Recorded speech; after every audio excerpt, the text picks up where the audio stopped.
You know the face. That rubbery, twitching, impossibly expressive face. The one that made billions of people around the world laugh without saying a single word. But here is the question almost nobody ever asks. Who is the man behind that face? Because the real Rowan Atkinson, the man who built one of the most beloved characters in the history of entertainment, is almost nothing like Mr. Bean. Yeah, the thing I find most tricky is when people don't recognize you particularly, but half recognize you. He is quietly brilliant, deeply private, haunted by a stutter that nearly ended his career before it began. A man who was bullied as a child for the very face that would one day make him a global icon. A man who confesses that playing Mr. Bean sometimes makes him feel trapped. A man who drives supercars at terrifying speeds and crashes them into trees. A man worth $150 million who would rather nobody recognized him in public. This is the unseen story of Rowan Atkinson, the man behind Mr. Bean. But before we go any further, if you are new here, this is BioMystery Media. We go deeper than what everybody already knows. Hit that subscribe button right now so you never miss a story like this one. Now, let's get into it. Rowan Sebastian Atkinson was born on January 6, 1955, in Consett, County Durham, in the north of England. His father, Eric Atkinson, was a farmer and company director. His mother was Ella May. He was the youngest of 4 brothers. Growing up on a farm in the north of England in the 1950s and 1960s was not a glamorous life. It was quiet, rural, cold, and for young Rowan, it was also, quietly, painful. From early childhood, Rowan encountered obstacles due to a speech impediment that made communication difficult for him. He stuttered, and in the boarding schools he attended, strict Church of England institutions that made him a target. Here is a fact about Rowan Atkinson that stuns most people when they hear it. He is not just funny, he is formally, academically, certifiably brilliant. Atkinson studied at Newcastle University, where he received a degree in electrical engineering. In 1975, he continued for the degree of MSc in electrical engineering at the Queen's College, Oxford, the same college his father had attended in 1935, an engineering master's degree from Oxford University. That is who Rowan Atkinson is when the cameras are off. But Oxford gave him something else too, something far more valuable than a degree. During that time at Oxford, he met screenwriter Richard Curtis, with whom he wrote and performed comedy revues. Richard Curtis, the same man who would go on to write 4 Weddings and a Funeral, Notting Hill, Love Actually, and Bridget Jones's Diary, 2 of Britain's greatest comic minds, meeting in a university drama workshop, scribbling sketches together, testing material on audiences who weren't sure whether to laugh or applaud. Richard Curtis remembered the young Atkinson showing up at workshops for sketch material for a summer review at Oxford and never saying a word. He was so shy he couldn't even speak up in a room full of students, but put him in front of an audience. Curtis described his performances as pure genius. In August 1976, Atkinson first won national attention in the Oxford Review at the Edinburgh Festival Fringe. The reviews were immediate and electrifying. Britain's comedy world sat up and took notice. Here was someone completely different, someone who didn't need punchlines, someone whose face was the joke. He had been pursuing a PhD in electrical engineering at Oxford when he discovered his love for performing arts. At some point, standing between a future in laboratories and a future on stage, Rowan Atkinson made his choice. He walked away from the PhD. He chose comedy. And the world of science lost an engineer, so the world of laughter could gain a genius. And if you are finding this story as fascinating as I am, Drop a comment right now and tell me. Did you know Rowan Atkinson had a master's degree from Oxford? Because most people have absolutely no idea. Let me know below and keep watching because it gets even more unbelievable from here. The late 1970s in Britain were a golden age for comedy, and Rowan Atkinson arrived right on time. In 1979, he co-wrote and appeared in Not the 9 O'Clock News, a BBC sketch show that was a huge success and spawned several best-selling books. It won an International Emmy Award and the British Academy Award for Best Light Entertainment Programme of 1980. Atkinson was named BBC TV Personality of the Year in 1980. He was 24 years old. Then came Blackadder. He gained critical acclaim for his role as Edmund Blackadder in the satirical BBC sitcom Blackadder, which ran through several historical periods. The character of Blackadder, cunning, self-serving, dripping with aristocratic contempt, was the complete opposite of Mr. Bean. Sharp, where Bean was silent, cruel, where Bean was innocent, wordy, where Bean said almost nothing. And yet Atkinson played both with equal perfection. Blackadder Goes Forth, the final World War I series, is considered one of the most acclaimed comedies in British television history. His portrayal of the cunning and perpetually self-interested Edmund Blackadder demonstrated his range as both a physical and verbal comedian. By the late 1980s, Rowan Atkinson was not just a comedian. He was a national treasure. He had sold out the West End. He had toured Australia, Canada, America, and the Far East. He had won BAFTA awards, an Olivier Award for Best Comedy Performance, and the respect of every comedian in Britain. But the biggest thing he had ever made, the character that would travel further than any plane could carry him, was still being quietly assembled in his mind. The character of Mr. Bean was developed while Rowan Atkinson was studying for his master's degree in electrical engineering at the Queen's College, Oxford. He didn't set out to create a television character. He was just playing, experimenting, testing a strange, wordless, socially baffling creature on small audiences to see what happened. One of Bean's earliest appearances was at the Edinburgh Fringe in the early 1980s. Later, in 1987, he appeared at the Just for Laughs Comedy Festival in Montreal, Canada. When program coordinators were scheduling him, Atkinson insisted that he perform on the French-speaking bill rather than the English-speaking program. Having no French dialogue in his act at all, program coordinators could not understand why. As it turned out, Atkinson's act at the festival was a test platform for his character. He wanted to see how his physical comedy would fare on an international stage with a non-English speaking audience. And it worked perfectly, without a single word translated. That moment in Montreal told Atkinson everything. This character could go anywhere in the world. He didn't need language.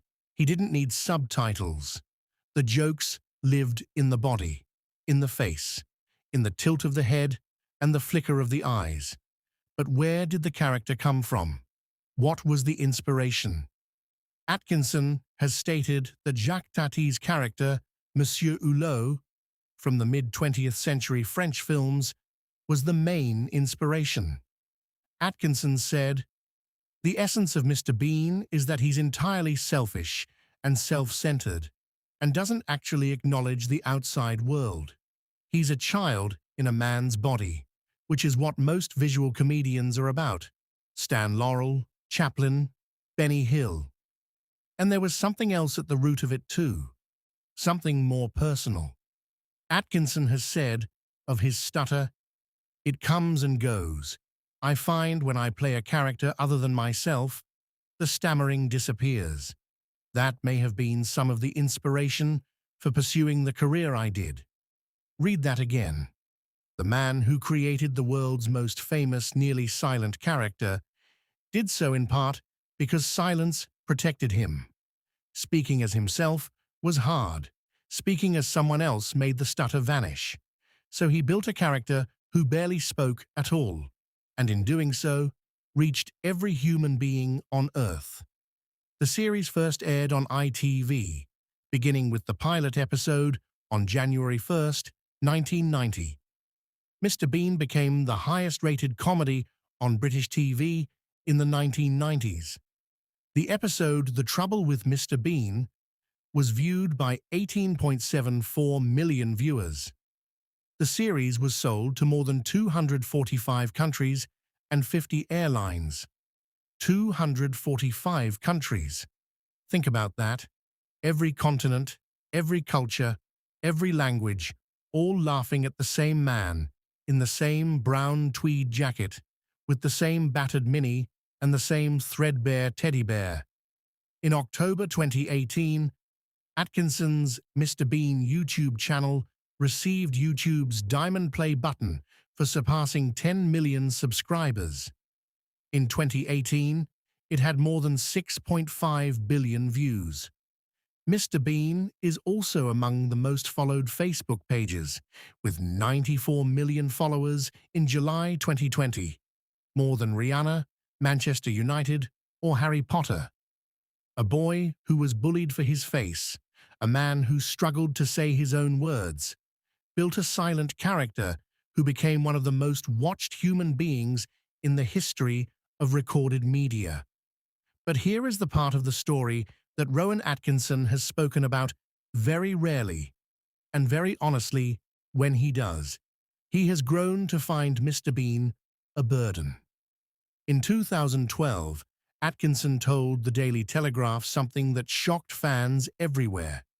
He said he was considering retiring the character, that watching himself play Bean had become increasingly uncomfortable. He explained, "Someone in their 50s being childlike becomes a little sad." He has also spoken in interviews about the exhaustion of physical comedy, the extreme concentration it takes to sustain a performance that looks effortless, but is, in reality, meticulously controlled. On the set of Johnny English, director Oliver Parker commented, "There's a scene where Johnny English is in a meeting, going up and down on an office chair.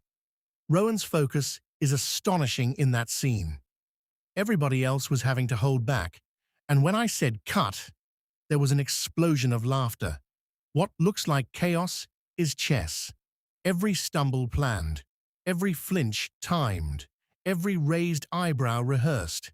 And then there is the deeper issue, the one that goes beyond physical exhaustion. Atkinson does not enjoy being famous. The stammering problem is one of the reasons Rowan avoids giving interviews. He told the Mirror, 'It comes and goes. It depends on my nerves, but it can be a problem.' He is not the extrovert the world assumes him to be.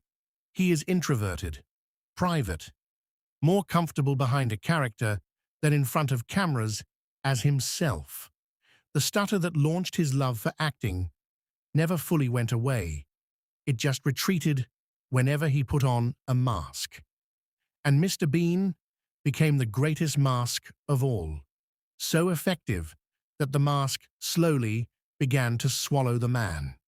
Now, let's talk about the Rowan Atkinson that almost nobody knows about. Because while Mr. Bean spent his life crashing a beat-up yellow Mini Cooper into a Reliant Robin on the streets of London, the real Rowan Atkinson was crashing a $12 million supercar into trees in the English countryside. Rowan Atkinson is a profound and dedicated car enthusiast. He holds a Category C, or truck, driving license and has actively participated in motorsport events throughout his life. Unlike many collectors, he is known for driving his cars extensively, putting significant mileage on them. In 1997, Atkinson quietly bought one of the rarest road cars on Earth, a McLaren F1. Only 64 road versions were ever made. Chassis number 61 was Atkinson's in Burgundy.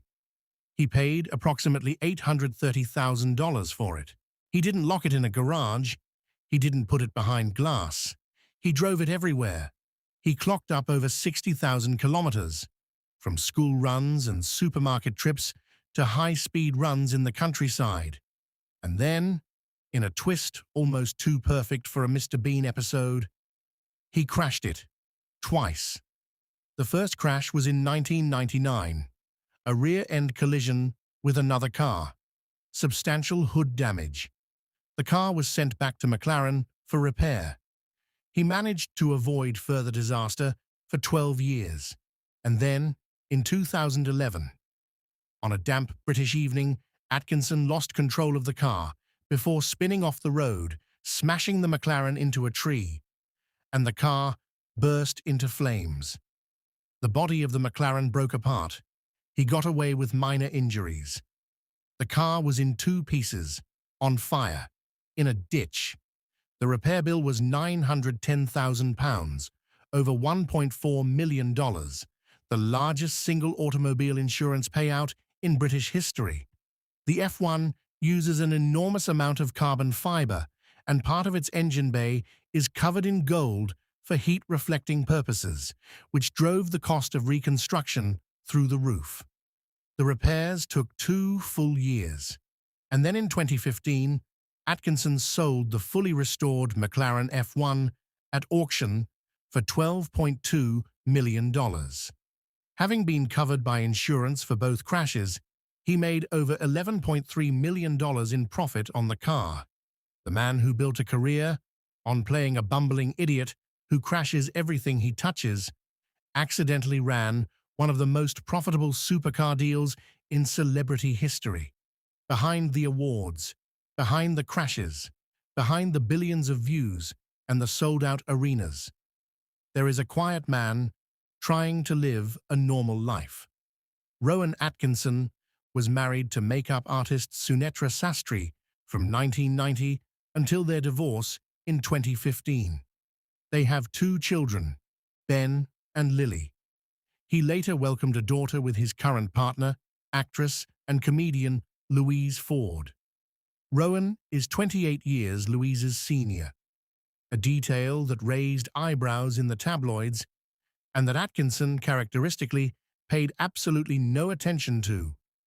He bought a 1930s period property, Hansmouth House, in the village of Ipston, Oxfordshire, and invested over $6 million in renovating it into a modern glass and steel mansion of 8,000 square feet, designed by American architect Richard Meyer. It is the home of a man who has finally, after decades, let himself be comfortable, private, away from cameras, away from the expectations of an entire planet that sees his face and thinks of one character, one joke, one brown jacket. Rowan Atkinson was once asked the simplest question, one that cuts right to the center of everything. Did you ever overcome your serious stutter? His answer was just 4 words. It comes and goes. Not a triumph, not a defeat, just the honest, unvarnished truth of a man who never pretended to be something he wasn't, except when he was on stage. And on stage, he became something extraordinary. A boy from a farm in County Durham who was told by his face and his stammer that the world was not built for him, who sat in the back of classrooms while future prime ministers walked past in the corridor, who showed up at Oxford drama workshops and never said a word until the lights came on, who built a silent, childlike, selfish, magnificent character out of the one thing he understood most deeply, what it feels like to be misunderstood, to move through the world on your own strange logic, to find that when the mask goes on and the words fall away, something truer than language finally comes through. Mr. Bean never needed to speak. Neither really did Rowan Atkinson. He just needed the world to watch. If this story got to you, drop a comment and tell me which part hit hardest. Was it the stutter? The bullying? The fact that he built the most watched silent character in history precisely because speaking was his greatest fear. Subscribe to BioMystery Media, because every week we find the story underneath the story, the real person underneath the famous face. The man behind the mask is always more interesting than the mask itself.